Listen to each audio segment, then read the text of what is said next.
Welcome to Season 2, Episode 43 of the Bulls REKAP Podcast. I'm Joe Cowley of the Chicago Sun-Times. You can read my stuff in suntimes.com. You could pick up a newspaper, which is even better because that means you are actually reading from beginning to end and not missing the details. Or you could follow me at Twitter, X, whatever you want to call it, at JCowleyHoops. Wow. Thank you, LeBron James. We were in the dog days of the NBA season, and lo and behold, the chosen one, the king, has made his choice. He is now a Philadelphia 76er, another organization deep in tradition, but really shallow in championships. And LeBron signs a 2-year, $8 million deal, $4 million a year. Not bad for probably one of the best all-around players ever to put him on, lace him up. And, I mean, here's why it's exciting. From a media standpoint of what writers want and what you hope an NBA season is about, it's about the stories. And this is a great story. When you look at Philadelphia and just the shortcomings with this monster Joel Embiid, MVP, who just can't stay healthy, has kind of been out of sight, out of mind in the eyes of the NBA world the last couple of years, just because everyone's just the reality of him is he's washed. The reality of the 76ers is they've moved on without him with Maxey and then Jaylen Brown. LeBron might give new life to him, and we'll see. And so the storylines are many. The city he picked, being a Clevelander, would have loved to see the storybook ending where LeBron says, I'm going to go back to Cleveland and, hell or high water, however we finish, this is where I'm finishing. Then I was thinking about it. I'm like, why? Why? He broke a streak of futility in a city that has experienced more losing in the combined sports than probably most in America, between the Indians, the Browns, and then he breaks the Cavs record or breaks the Cavs futility mark. So he did that. He went to Miami. He did that. He went to the Lakers. They were in. I think people forget just where the Lakers were before LeBron got there. They were a laughingstock with no direction. He went there, get him a championship, made him a playoff team. I mean, they just didn't have the right mix. And you're LeBron James. You have every record. You've already written stories in your old hometown and out in La La Land and down in South Beach. Why not write another one and try chasing ring number 5? The Golden State thing would have been fun. You're not searching for fun if you're LeBron James at this point. You're searching for ring number 5. You're searching for the final piece, the final stone, to say, okay, I've got my 5th. I'm going to take 2 years to do it. Maybe doesn't need 2 years. So I have no problem with his decision to go to Philadelphia. I don't get caught up in what a lot of Chicago fans do with the whole Jordan and comparison. We've talked about that. I think Cap and I have been on here debating that. Cap is, a Jordan truther, and that's fine. I've always said it's almost impossible to compare the two. You have to compare LeBron James and Magic Johnson because that's who he most resembles. He doesn't. You don't compare Magic and Michael. They're just two different type of players. That's why I never got off why people compare Michael and LeBron. They're two completely different players. So I always said if I need a last shot, I want Michael. If I want to build a team, I want LeBron. He's a better all-around player. Point, period, end, stop. That's it. So I have no problem with him picking the Philadelphia 76ers. Starting lineup for the 76ers, Maxey, love him. VJ Edgecombe, if you've listened to this pod or followed this pod, you know how I feel about him. I thought he was second or third best rookie coming. I think I had him third. I had Cooper and then Kahn and then him. Jaylen Brown, kind of a trippy dude, but, what did he finish? 6th in the MVP voting? Coming off of great years. LeBron, Joel Embiid. That's a pretty good starting five. It's got flaws. Spacing is going to be a little wanky. I mean, Jaylen Brown can shoot threes in volume. Doesn't always make them. Edgecombe, streaky. But you got two great defenders, two-way players in Brown and Edgecombe. That takes pressure off LeBron as far as, hey, do I have to be a defender at this point in my career? No. Maxey is a bucket. Maxey can play on the ball, off the ball. That means LeBron can be on the ball. Joel Embiid, if you follow the NBA, you know what and who Joel Embiid is. He is just please make sure you're healthy for the playoffs, which he seldom answers that bell too. The bench, Anthony Simons, Bulls fans, remember him. I think it was a 4-game sample size before he got shut down, 6 games, whatever the hell it was. He's a bucket off the bench. Dean Wade, who they got from the Cavs. He can stretch the floor. He's a defender. Adam Bona, that'd be your backup to Embiid. Don't love that, but, he's serviceable. LeBaron Philon is the guy I really like. Again, if you follow the pod, listen to the pod, I brought him up, talked about him in Summer League. I think he made my all Summer League team, maybe second team, or he was just out of that first team. Dude is the nice thing is you can kind of put him in and move Maxey to the 2 or put him in for Maxey. I really like what I saw from him, coming out of Alabama. He was a kid that probably would have been a first-round pick last year, decided to go back, work on his craft. I thought that bumped him up into late lottery. It did not. He ended up going in the 20s anyway to Philadelphia. Ski Mask stole him. Summer League, he was the social media darling with some of his comments and hijinks, pretending he's eating players that he just ate on the court. Instead it's a sandwich. So yeah, no, I like, they don't have the greatest depth, but the Knicks didn't have the greatest depth, just get there healthy and they'll be interesting. Are they the best team in the East? Am I going to go overboard with the odds and stuff like that? No, but what they've done is they've made the East look different at the top. As far as how this relates to the Bulls, it really doesn't change much. Philadelphia was probably going to be better than the Bulls, barring major catastrophic injuries. So it doesn't do anything there. What it does, though, keeping him away from Miami, like the Miami thing could be a real crap show. I just don't see how they space the floor at all. Not that LeBron would have done that, but that would have given him a primary ball handler. And they could have at least used size and length to be interesting. Can the Bulls be better than Miami? Probably not. But what if Bam gets hurt or Giannis gets hurt? That's really the only thing that changes big picture as far as the Bulls are concerned. But look, he says it's his final decision. I applaud him. I think it's a great decision. You go after what is important to you at this point in your career. There's nothing for him to prove. He's house money. This is all house money for him. But like I said, if he can do it for what he did for Cleveland and in that futility, the Lakers, storied franchise that was in the toilet drain before he got there, got them back to a championship.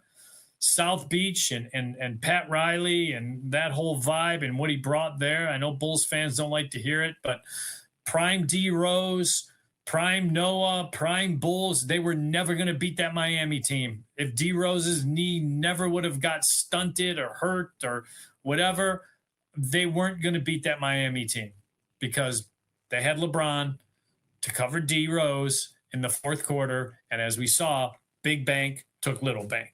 So you could sit there and play the what if game.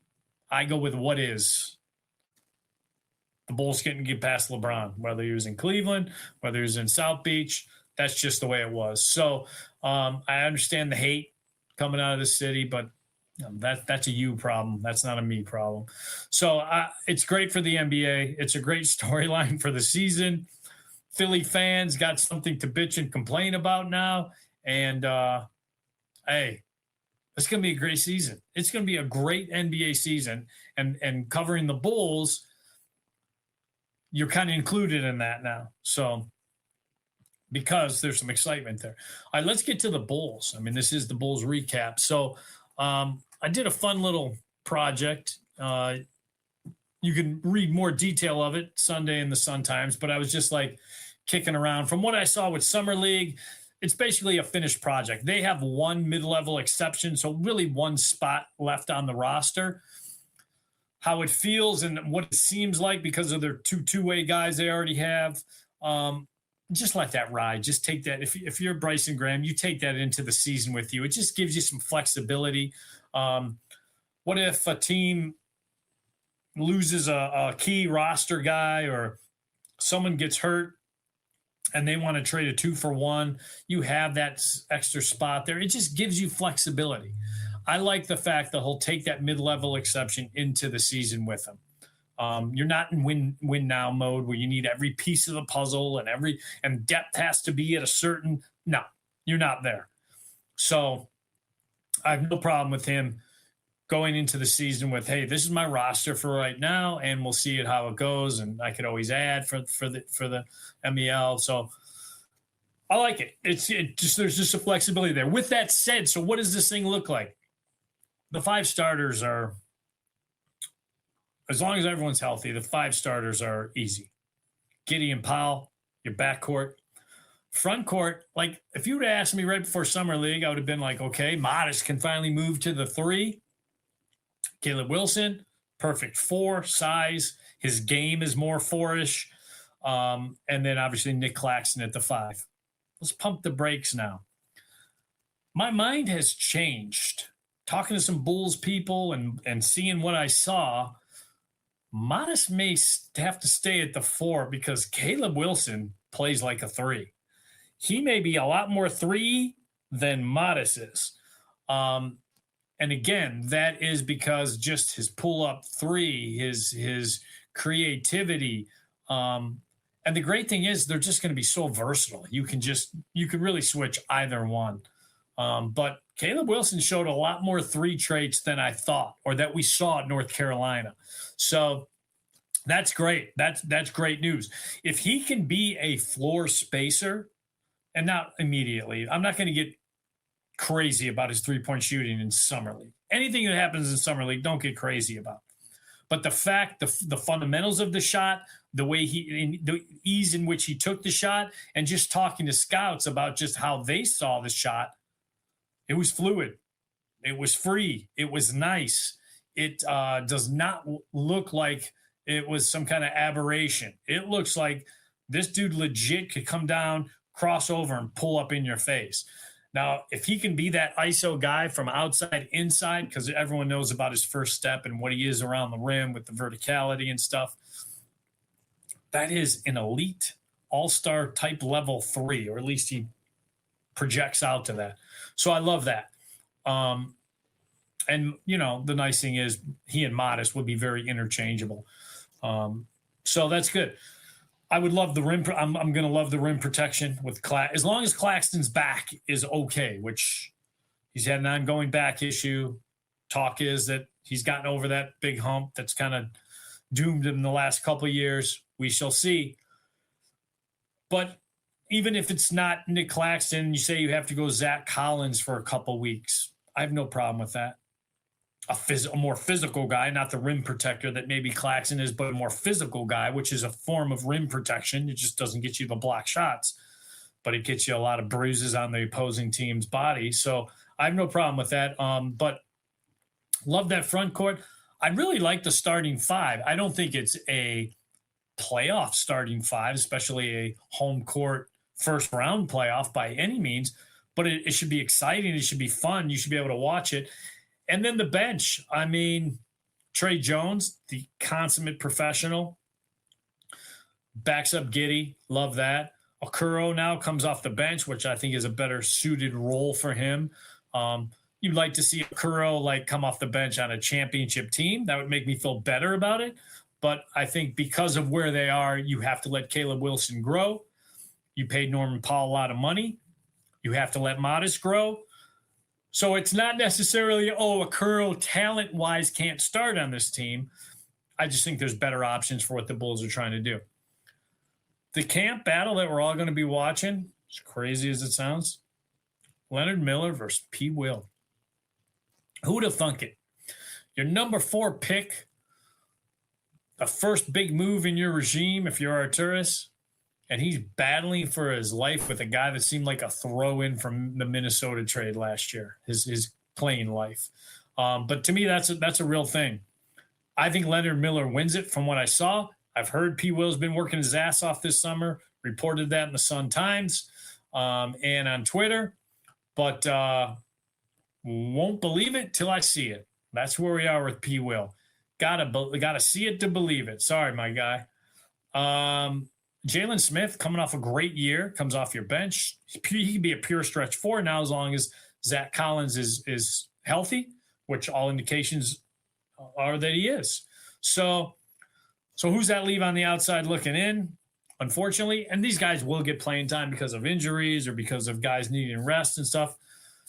Rob Dillingham, I just don't. I mean, we're already at 10 spots. Okay, Tiago Splitter. We don't know what he is as a coach yet, but it's hard to play 11 guys in an NBA game. It just is, no matter who the coach is. So I got 10 spots spoken for. That means Rob Dillingham, you're going to have to wait for your minutes. The loser, the Leonard Miller, P. Will, which I think is going to be P. Will, you're going to have to wait for your minutes. I wish it was different. I wish my eyes could unsee what I saw. And again, I'm not making final judgments because it was just summer league. I did not see his practices, but Dalen Swain, you are on the outside looking in, my man, as of right now. You're not a 1. We know that. You're probably more of a 2-3, but do you jump Okoro? Who do you jump? You know what I mean? They want to be big. They want to play with length, physicality. So I really think that Jalen Smith and Collins do get the nod. We'll see. Might be a lot of Hoffman Estates drives for Mr. Dalen Swain going and playing some G League games. And he won't be alone. He will have a Frenchman likely sitting next to him. Noah Senge, you need a lot of work, my man. First, you got to stay upright and not fall down like a baby giraffe, learning how to walk. Secondly, you need to get bigger and stronger just in general. Third, stop bitching and whining. Stop looking at the officials with this. It's annoying Bulls personnel. So just so you know, I'll give you a little hint there from Uncle Joe. You're annoying your new coaching staff. Stop doing that. So I look at it and I say, all right, on paper, at the start of last season on paper was better than this team. But what this team didn't have last year that it has now is a potential all-star player. Not this year, but Caleb Wilson, all eyes on him. It's going to be a fun journey. Enjoy it. And I like their starting 5. I think their starting 5 could be exciting. Not in the wins and losses. I think it could be competitive.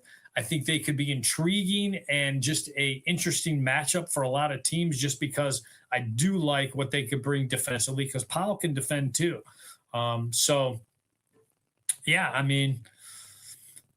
would have said probably 25 to 26 wins before Summer League. Coming out of Summer League, I'm pushing low 30s. If everything goes well, low 30s. I'm not ready to cross that mid 30s. Let's let camp start, and I'll tell you what I feel. I don't really care about what Vegas has said as the win total. I don't get into all that, but excited, and thank you, LeBron, for making it even more exciting. All right, let's get to the island. Cowley Island is, I don't want to get caught up in the cesspool that is social media, but I will. I don't get the Josh Giddey hate. All of a sudden, everyone, Josh Giddey hate. He's 23 years old. He's going to be going into his 6th season already. It means he was playing like when he was 13, if my math is correct. He's got 3 years, 75 million left. 25 million a year is not bad. He's gotten better each season as a Bull. He's become a better team defender than he was when he first got here. He's got positional size, and now he's going to have guys that he can play the lob game with. You would think on social media, especially Bulls social media, which is a bad place to be, the stupidity on Bulls social media, and I don't know if I'm noticing it more or if it's just gotten dumber. The two places on social media that have gotten the dumbest are Bulls and WNBA, are by far have become the two dumbest places in sports. Bulls social media, WNBA media, filled with nothing but morons.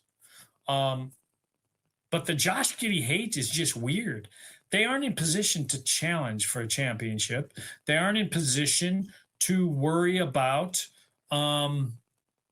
is our point guard championship, does he have championship medal? They didn't draft a point guard. Now, if you would have told me they grabbed Braden Burries or LeBaron Philon with that second pick, say if that's the way it would have worked out, then I'd start saying, yes, Josh Giddey becomes I start the season with Josh Giddey and I pass the torch at some point, whether it's trading Josh Giddey or he just comes off the bench. I have no problem with that then. But the Josh Giddey hate for no apparent reason, don't get it. Did I miss something? Has Josh done something from the end of the season to now that I did not see? He got his ankle surgery, talked to him in summer league. He's on schedule. He'll be ready to start balling probably in a week or so, because at the beginning of August was the date. I like Josh Giddey. His teammates like Josh. The teammates like Josh Giddey. I think he is an above-average NBA point guard. And I don't understand why people are trade Josh Giddey. Got to get rid of Josh Giddey. Josh Giddey's holding the spot. He's holding no spot. It's his spot. He's the starting point guard. And he's by far the best option they have as the starting point guard. So don't get it. Remember, you can't finish 1, 2, or 3 on the bottom. You have to finish 4 through 12 through 10, somewhere in there. And that gives you the best lottery odds. Finishing 1, 2, and 3 and getting rid of Josh Giddey and saying Trey Jones, undersized, and I think he could be a starting point guard. It's not that. You have to have the right people around him. But the Josh Giddey hate, stop it, people. You sound like morons. So, all right, let's get to the list. I've talked about this 27 draft class a lot. It's not a good draft class. It has the biggest difference between 26 and 27 is the depth. There is no depth compared to 26. 26, I'm bringing up a guy named LeBaron Philon who went in the 20s, who can be an all-star point guard in 2 or 3 seasons. He just could be. This upcoming class ain't that. But all you got to do is hit in the top 3. As of right now, the top 3, I've got 3 guys that I really like. And they've changed order.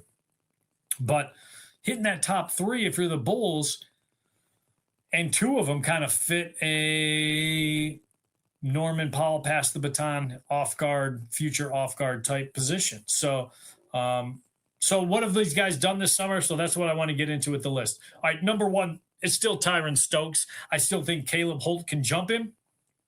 But as of right now, Tyron Stokes, he went to the Nike eyeball camp and destroyed everybody. It's called the EYBL, but people call it the eyeball camp. All eyes are on these guys. 6'7", weighed 230. That's a solid kid. That's not some whatever he's doing. Tell Noah about it, because Noah, the French kid, needs some whatever you're doing to be 6'7", 230. God bless you, and carrying that weight nicely. He killed guys. He's had a really good summer. Be excited to see what he looks like for Kansas. I still think he is the number 1 pick. We shall see. The other guy that I would love to see him as a Bull, because I think he's the perfect Caleb Holt. Will be going to Arizona, 2 guard, 6'5", plays defense, Transition is just a freakish athlete. Has to work on his outside shot, like all guys do. So does Stokes. But again, he's a solid kid, 6'5", 200 plus. I like him. I'm excited to see what his season looks like for the Wildcats. We saw what Arizona turned out with Burries and what he became. And again, I think the Bulls are going to be in the two-guard market. I'm just saying, when I look at the team, that's where I say, okay, Norman Powell, it's a one-year deal with a one-year option. So it's really a one-year deal. If you can get number one and Caleb Holt does what I think he can do, love it. Love the fit. I had him jump to number two a couple months ago. I had Jordan Smith Jr. as number two. He is now number three. I will say this, though. I thought he was the reputation was, 6'2". He's not the biggest. Solid. He's a thicker guard. And the fact that he's going to Arkansas, I don't want to make the Darius Acuff comparisons. He's a bucket like Acuff. Not like Acuff, but he's a bucket. But he also defends, which Acuff did not do at Arkansas and did not damn well do in Summer League. People were shocked with how bad his defense was in Summer League, because you don't know in college if a guy is being told, don't play defense, we can't afford you to get in foul trouble. The Doug McDermott syndrome. You can't tell. In Summer League, you can tell. And he was a turnstile. So I could see why scouts were where he slid to where he slid. Jordan Smith Jr. ain't that. He is put his nose in there and played defense. He showed that this summer in the camps he's gone to. And Calipari is raving about him. So those are the three guys. That's the list. It's changed a little bit, but Tyron Stokes, number one. Caleb Holt has now jumped to number two in my eyes and has a chance to take number one. We'll see how the college season plays out. Jordan Smith Jr., didn't like you a month ago, like you a lot more now. So we'll see how it plays out. That's the new list. And look, the East is going to be so fun. It really is. Giannis switching teams, LeBron coming back to the East. The Bulls, I think, are going to be relevant in the city and maybe relevant in the big picture of the East as far as excitement. Charlotte's exciting. Love what they've done. I mean, you go right down Boston. What are they? Is this now falling apart? Can the Knicks repeat? No. Milwaukee, they look like a dead stick. And then all of a sudden you go to Summer League and you're like, yeah, Nate Mint's playing a little better than I thought. But Burries, my gosh, my young son, go and get it done. Love Burries, love what he did in Summer League. So, yeah, it's not the East is it's not your uncle's East anymore. So I love that. So, thank you, LeBron, and we'll see you soon. Maybe 3-4 times. We'll see. Till then, I got next.